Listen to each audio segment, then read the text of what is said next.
Petri Wine brings you the Casebook of Gregory Hood.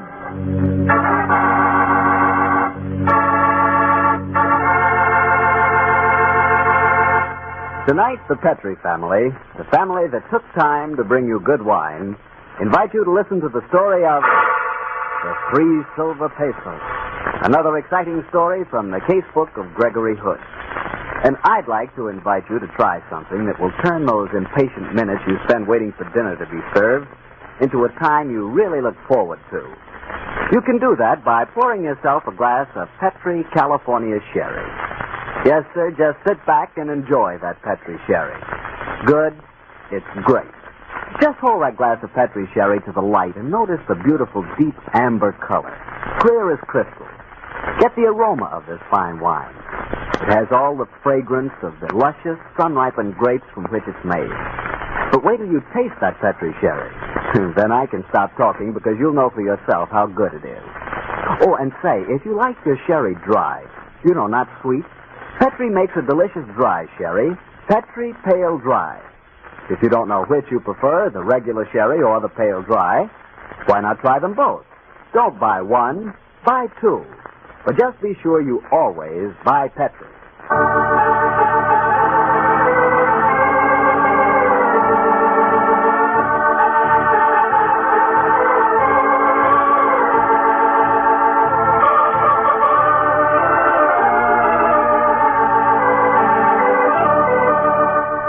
Well, it's Monday evening in San Francisco, and we have a date with Gregory Hood and his friend Sanderson Taylor.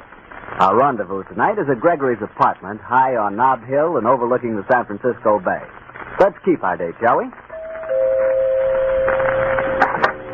Good evening, Mr. Bartell. Hello, Kwong. Mr. Hood expecting you. Mr. Taylor have already arrived. Please to go in, sir. Thanks, Kwong. Harry Bartell, how are you? Hello, Sandy. Glad to see you. Ah, good evening, Harry. Evening, Gregory. Oh, please don't stop playing. That sounded swell. Oh, you like it?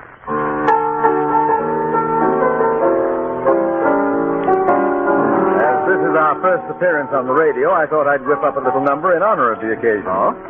Other radio shows have a musical theme. I thought this might be appropriate for ours. So as well as being the head of Gregory Hood and Company Importers and an amateur detective, you're also a composer, huh? In a very modest way, Harry. How about you, Sandy? I know that you're Mr. Hood's attorney as well as his closest friend. Do you have any unusual talents you've been hiding under a bushel? No, Harry. I'm a very dull dog compared to Gregory. I'm a good family man. I shoot an erratic game of golf, and I wield a writ of habeas corpus with moderate dexterity. Don't believe a word he says, Harry. Sandy has many hidden talents, a fact that you'll find out as tonight's story gets underway. Would you care for a glass of sherry? Oh, that'd be very nice, Gregory. Which particular page of the notebook have you decided to turn to for your first story? A page that has the heading, The Case of the 3 Silver Pesos. We thought it was an adventure that would show you, Harry, that Gregory and I really don't go looking for trouble, although we do have an uncanny facility for meeting up with it. And how did the 3 Silver Pesos catch up with you? Well, it was about 6 o'clock one evening a few weeks ago that Sandy and I started our drive across the Bay Bridge, bound for Sandy's home in the Berkeley Hills. Little did we think that what promised to be an evening of pleasant domesticity was destined to turn into as wild and woolly an adventure as we had ever. Bridge is beautiful in this night, isn't it, Gregory? Stunning. Just the same, I missed the ferry boat. Well, if you made the trip across as often as I do, you wouldn't. The bridge is not half an hour off the trip. Even so, Hey, look at that car. Why doesn't he stay in his own lane? He's an oozer. They drive me crazy. What's an oozer? Plenty of them on the roads. When they change lanes, they never give a signal. They just ooze. What the devil? Watch out, Gregory. He's weaving from side to side. Now he's pulling in toward the rail. He's going to stop. Yeah, but you're not allowed to stop on the bridge. He must be ill. I'm going to pull up behind him. Now, look, he's opened the car door. Oh, he's staggering toward the parapet. This looks like a suicide attempt. Come on, Sandy. Get away from that parapet. Yes, that's too high a jump for you, my friend. Sandy, help me hold him. Right. There we are. Say, who are you? Gun. Yes, a gun would be simpler. Come on, get in our car. We'll see you home. Gregory, I believe he's dead. Get into the car. Poor devil, I suppose his heart gave him his wish. Get him to a doctor fast. We may be wrong. Oh, here comes a cop. You can't stop on the bridge. Get moving. We've got to get this man to a doctor, officer. He's seriously ill. What about his car? You get his car cleared off the bridge, officer. We'll call back when we get to the Oakland side and make our report. Okay, get moving.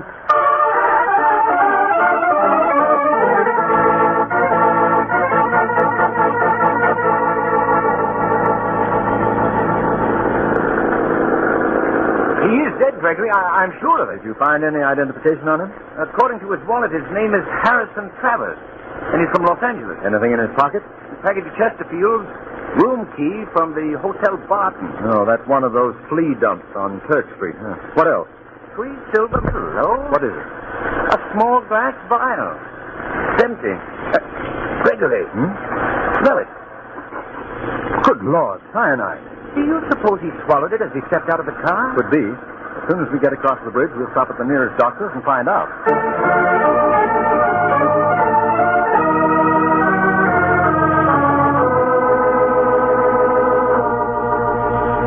And that's our story, Dr. Arnold. What explanation can you give, Doctor? This is a fantastic case, gentlemen. You see that the man talked of the gun, carried an empty cyanide vial, tried to jump off the bridge, and apparently died of heart failure. That's right, Doctor. All very interesting, my friends. But this body happens to have been stabbed. Stabbed? What? He died from a sharp instrument piercing the chest near the heart. This gentleman is murdered.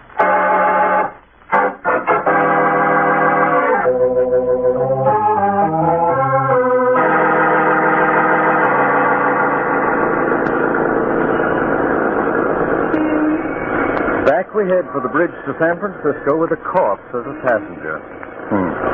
Just at the time we should be having a martini. Well, it's the only sensible thing to do, Gregory. The borderline between San Francisco and Alameda County runs right through the center of the bridge. The murder happened on the San Francisco side.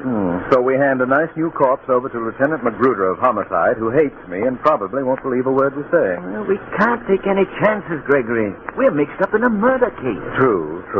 But Magruder will probably say the guy was stabbed to death in my arms. And I'll have a heck of a job proving he wasn't. Magruder'd love to put the finger on me. Now, Gregory, I'm not going to allow you to get mixed up in this any further.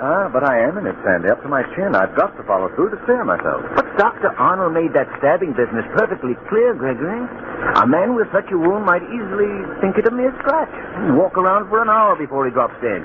The police surgeon will understand. I hope so. Did you call Mary? Yes. I said we'd be back by 7:30. It's all right. I suppose you told her we just had to run a corpse back to the city. Yes. A wonderfully understanding girl, Mary. When she knows I'm with you, Gregory, she's prepared for anything. Oh. Why are we stopping? Don't you see the damsel in distress teetering on the curb ahead of us? Damsel, nothing. Damsels don't some ride. Oh, you must guard against being snobbish, Sandy. Well, in any case, we've got a corpse in the rear. We'll say he's a bit under the weather. Hop in, young lady. There's room for 3 in front. Oh, Walter Raleigh, I was beginning to think you'd never come along. Thanks. I'm Penelope. Penny's for short. My name's Taylor. And mine's Hood. What's wrong with your friend in the back? Him? Uh-huh. Oh, he doesn't feel very well. Stiff, huh? Oh, well, it's happened before. Don't you think it's a little dangerous for young girls to hitch rides across the bridge? Don't worry, mister. Penny can take care of herself. I had a date at 7:15, and I just missed the train I didn't want to waste. Well, I'm sure you didn't have to wait long for a ride. I didn't, but I'm choosy. Too many lone wolves on wheels. And when we slowed down, Penny, I suppose the natural honesty of our expressions decided you that you'd be safe with us? Say, you're pretty smooth. What's your other name, Mr. Hood? Gregory. I don't know how safe a girl would be with you, Gregory, but I bet you'd show her a good time. I am reputed to have my moments, Penny. Gregory, don't you think that with Mr. Travers in the back, it's rather... Oh, my hat! What happened, Penny? Oh, it blew off. Please stop and let me out. It's brand new. Oh, that's the trouble with these modern hats. They have no stamina. I'll go back and get it for you. watch the traffic, Gregory. Don't get out that side. Don't worry, Sandy. I never commit suicide on Mondays. Here, climb out this way. I'll get out. Move over a little bit. There we are. That'll do. Thank you. I'll be back in a jiffy. Your friend's nice. What does he do? Do? Why, he's in the importing business. Sounds so. Oh, look. What? Up there. Isn't that the Honolulu Clipper coming in? I don't see it. Goodbye, sucker. Come back here. Well, I'll be... Sandy, what happened? Penny stole our car. And our corpse. Sandy, Lieutenant Magruder's never going to believe this one.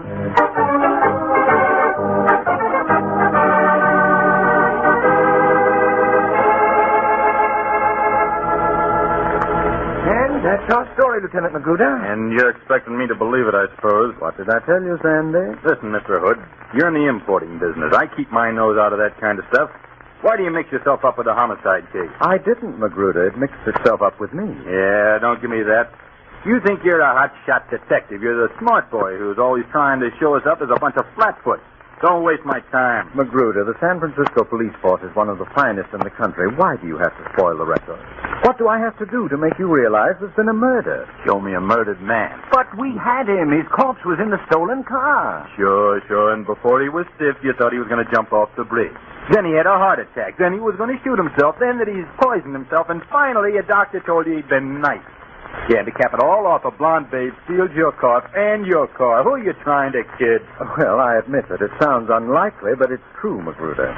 Prove it. Well, how about the traffic cop who came up to us on the bridge? Yes.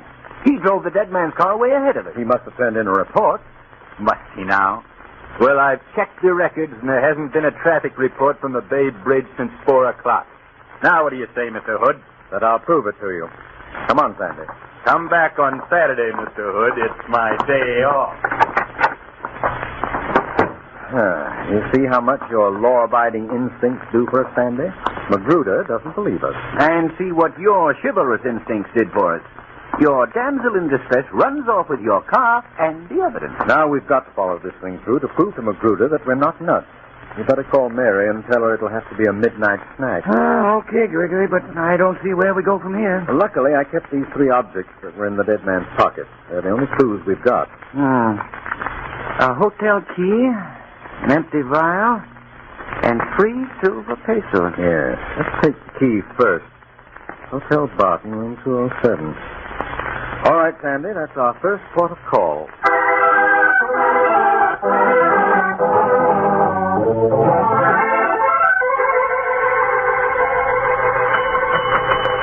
What a ghastly dump, Gregory. But as you see, service with an alleged smile. Oh, good evening. Where for? I'm so glad. I hope you stay that way. What do you want? To see Mr. Harrison Travers. No Travers here. Never was. But this key. 207. Good. Glad to have it back. Stolen from us months ago. Thanks. Bye. Who's living in that room? I am. Good night.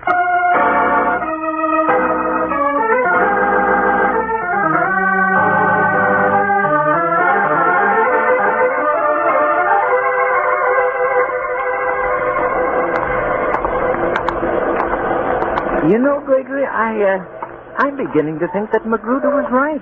That this whole business didn't happen after all. And I'm getting as obstinate as all get out. I didn't believe that hotel clerk, but I couldn't search the room without a police warrant. And with Magruder in his present frame of mind, that wouldn't be the easiest thing to guess. Where are we headed for now?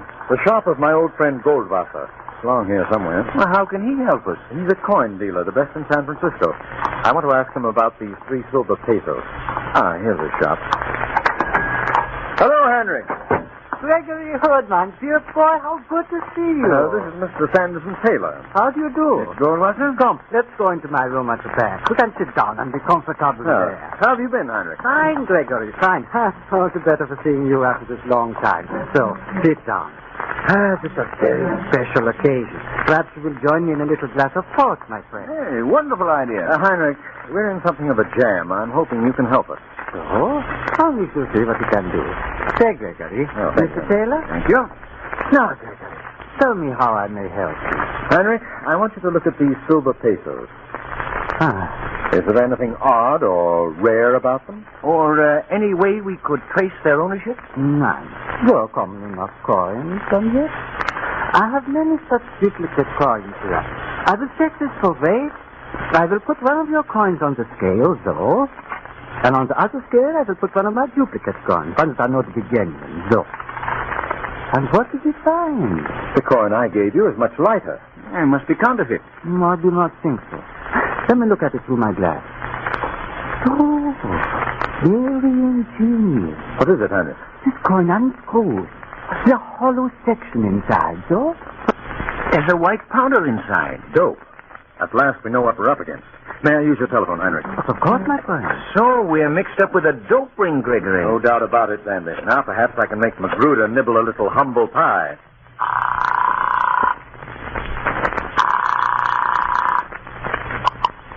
Police headquarters, homicide, Lieutenant McGruder speaking.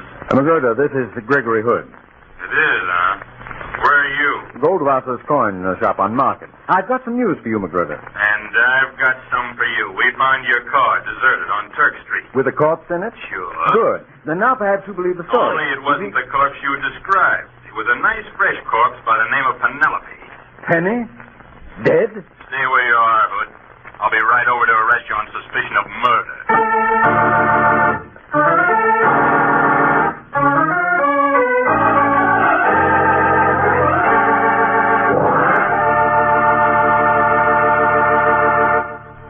You'll hear the rest of tonight's story from the Casebook of Gregory Hood in just a second.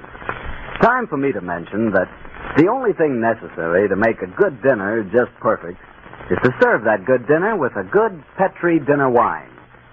With steak or chops or stew, and in fact with any meat or meat dish, you couldn't ask for a better companion than a glass of Petri California Burgundy. Petri Burgundy is a hearty, full-bodied red wine. It's the very last word in wonderful flavor.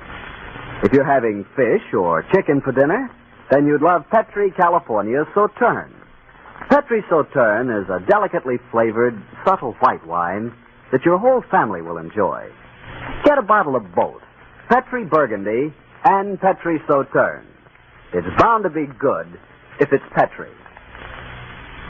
Oh, Sandy, you certainly were in up to your ears that time.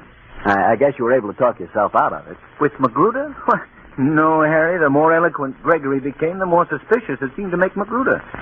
And I couldn't do anything to prevent Magruder booking him on suspicion of murder. You mean to say you were actually locked up? Yes, Harry. I landed in the jug with a resounding splash at just about the time a civilized man is warming his cockles with a good brandy. Sandy scurried off to get rid of habeas corpus, but for nearly an hour I found myself in a cell adjoining a certain unhappy character named Joe. Poor Joe. I don't think he knew what to make of me. I'm Joe the Tipper. Hi, Joe. What's your handle, Mac? Sam McGee. You look slick. You one of Charlie's mob? No, work on my own. What'd they pinch you for, Sam? The works sliced up my maul. You kidding? Kidding? You're talking to Sammy the Slicer. Ought to see what I did to Fanny. Cut her in 19 pieces. A surgeon couldn't have done a better job. Not as neat a slicing as I did on Aunt Agatha, though. I can still see her expression as I cut her head off. Look, I'm just a small-time craftsman. They shouldn't ought to put me next to you. Hey, Charlie, let me out of here. Hey, off it, Joe. I'm going to spring you. I'm going to spring both of us. I don't want to go nowhere with you. Hey, Charlie! Pipe down, Joe. I got a pineapple in my pocket. I'm going to toss it out there in the aisle and blow this coop sky high. Don't do it. Hey, Charlie, come here. Sam, the Slice is going to make a break. Get me away from him, will you? I stand in my constitutional right. A guy's got a right to be locked up nice and quiet. Pipe down, Joe. Your attorney's here, Mr. Hood. Oh. I'm sorry it took so long, Gregory. Come on. It's a cozy little cell, but I don't want to overstay my welcome. So long, Joe. You search him. The guy's a killer, and he's got a pineapple on him. No bother you, Mr. Hood? No. But he's got the gall down, just imagination. Did you get the car back, Sandy? No. Still being held as evidence. Then we must grab a cab as fast as we can. There's a lot of unfinished business ahead of us.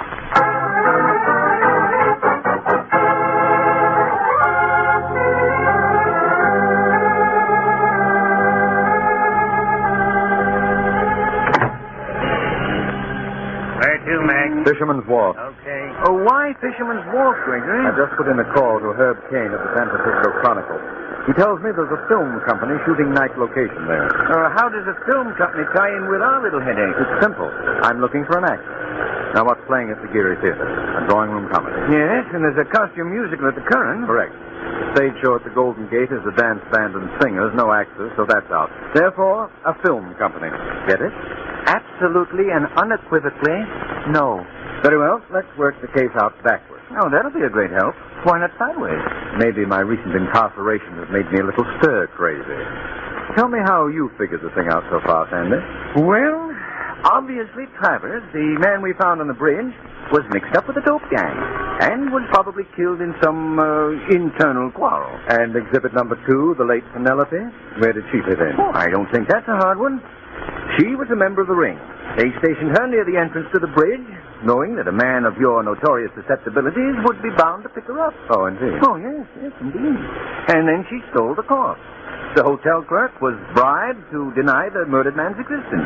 And later they killed the girl to make things safer. Or maybe she wanted too much of a cut.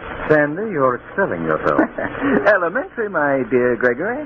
But I still don't see where an actor enters the picture. But surely you see who the killer is now, don't you? Well, I've read enough mystery stories to know that it must be the LSP, the least suspected person. You have that LSP tone in your voice, Gregory. But we haven't met any LSPs, unless it's Goldwasser or Dr. Arnold. Remember, Sandy, the original bridge episode was never reported, nor was Travers' car turned in. Magruder told us that. So the traffic cop to whom we turned over Travers' car was a phony? And our killer, probably. He was tailing Travers to make sure he died. Which he did. But we got away with the corpse. So he phoned poor Penelope across the bay to stop us on the approach to the bridge on the way back. Now, who could, at a moment's notice, outfit himself as a traffic cop for shadowing purposes?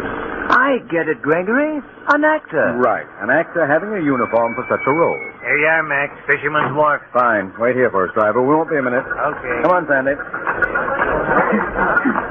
Hey, look at the crowds, Gregory. Oh, it's not surprising. Hollywood's putting on a free outdoor floor show. You can't come any farther, sorry. Oh, who's the director on this picture? Oh, Chester Garland. I'm Bud Denton, second assistant. Can I help you? I hope so.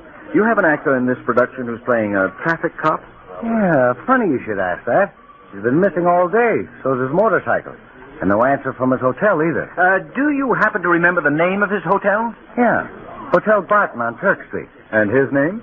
Gunn. Fred Gunn. Fred Gunn. Much obliged to you. Come on, Sandy. You're welcome. Now, it's clear, Sandy. The dying man's words meant not a weapon, but a name. What? Fred Gunn. Let's skip back into our cab and go back to the Hotel Barton and visit with him.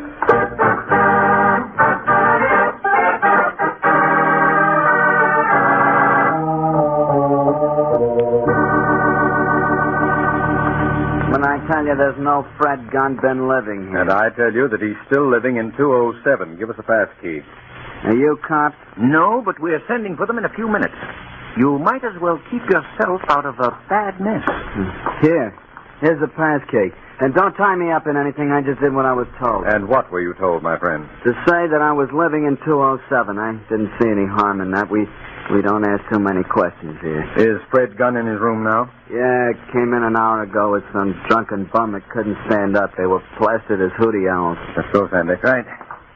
Might as well walk up. It's only the second floor. I suppose if I were in this game professionally, I'd be carrying a gun, Sandy. I'd feel safer if you were, Gregory. Looks as if we've got a killer cornered in a rat hole. He might shoot before he asks questions, you know. Sandy. Huh? I don't want to be melodramatic, but you've got a wife and 2 children. I wish you'd go back and wait for me in the lobby. Nice of you, Gregory. But this is Hood Company business. In any case, I don't want to miss the fun. You're a remarkably square man, Sandy. There are times when I'm quite fond of you. Yeah. Here we are. 207. Going to knock? Our only chance is to rush him. Hope the door isn't locked. Watch out, Sandy. Gun! Gun! He's asleep on the bed. Take it easy, Gregory. We can tie him with the bedclothes. He doesn't need bedclothes, Sandy. He needs a shroud. He's dead. Smell this bottle of whiskey. It's been spiked with cyanide. Great Scott. Gregory, look. They're on the floor.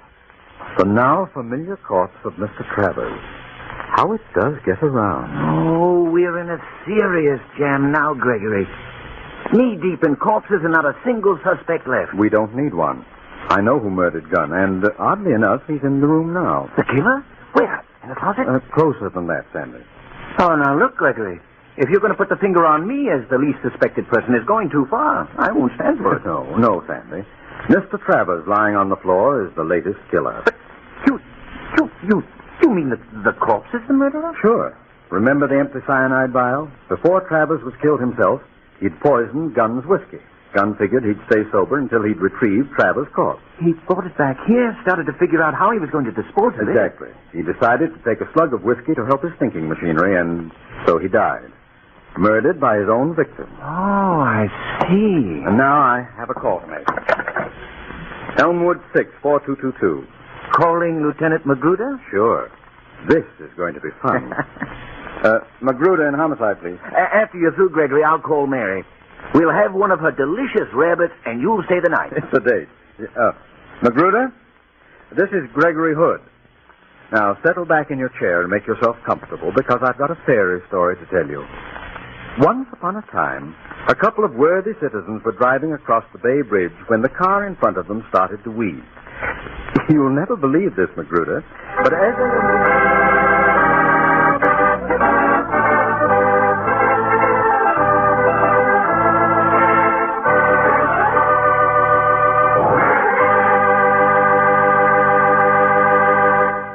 Well, Gregory, that was a swell story. Very different, too. Yes, and I might say it almost marked the end of my beautiful friendship with Magruder. That was quite a twist, Gregory, the murderer being murdered by his victim. And I'd like to point out a moral, if you'll pardon my pointing. Oh, go right ahead. The story proves that you get what you give. And fortunately, that works for the best, too. Ah, quite a philosopher, aren't you? Just what do you mean? Well, we all get what we give. Look, when you drop by my house, what do I give you? A warm welcome. And? A good dinner. And? A glass of Petri wine. Right. And when I visit you, I get... Petri wine. Right again. And that's because we both know that Petri wine is a good wine. Petri wine has got to be good wine. Look at the long years of skill and experience that goes into its making. Why, the Petri family has been making wine for generations. Winemaking is their heritage. A heritage handed on down from father to son, from father to son. And don't forget, ever since the Petri family first went into business, they've watched over that business personally. Yes, the making of Petri wine is a family affair, and the Petri family has every intention of keeping it just that. So you know that the name Petri on a bottle of wine is more than a trademark. It's the personal assurance of the Petri family that Petri wine is and always will be good wine.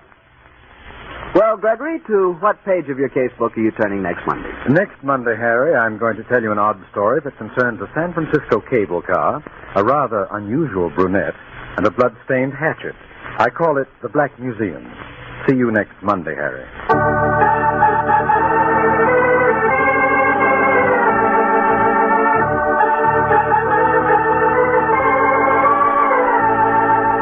The Casebook of Gregory Hood is written by Dennis Green and Anthony Boucher. Original music is composed and played by Dean Fossler. Mr. Gale Gordon plays the part of Gregory Hood, and Sanderson Taylor is played by Mr. Bill Johnstone.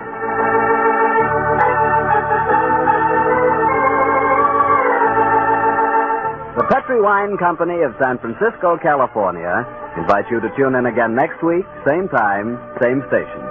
The Casebook of Gregory Hood comes to you from our Hollywood studio.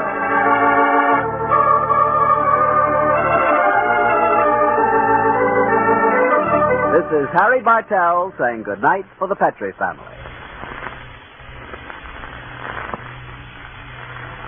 For a solid hour of exciting mystery dramas, listen every Monday on most of these same stations at 8 o'clock to Michael Shayne, followed immediately by The Casebook of Gregory Hood. This is the Mutual Broadcasting System.